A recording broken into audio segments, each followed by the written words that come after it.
son educadora social con número de colexio 5438. Actualmente traballo na Asociación de Familiares de Enfermos de Alzheimer de Chantada, AFA Chantada. Para min, a educación social é un dereito da cidadanía, aparte de ser unha forma de vida. Personalmente escollín esta profesión porque é unha profesión que traballa directamente coa persoa, tanto de forma individual como grupal.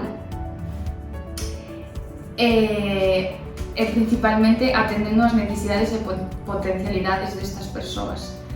É unha profesión para min totalmente humanizante e humanizadora.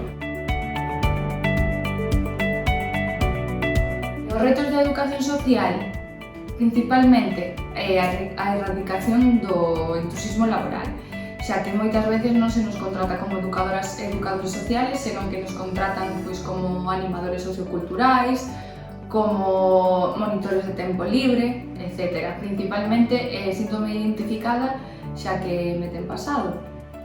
E outro reto de futuro, pois o recoñecemento da profesión por parte do sector público e da cidadanía, xa que creo que a todas as educadoras e educadores nos ten pasado que decimos que a que nos dedicamos e a xente non o entende.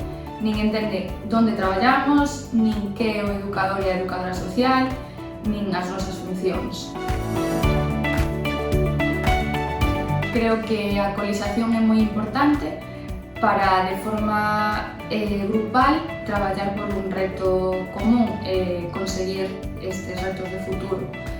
Tanto a visibilización da nosa profesión como a erradicación do intrusismo laboral. Por outro lado, o colexio considero que é un espacio de apoio entre profesionais e de aprendizaxe, aparte de ser un espacio de información e de formación. Educación social en Galicia, 20 anos en valor.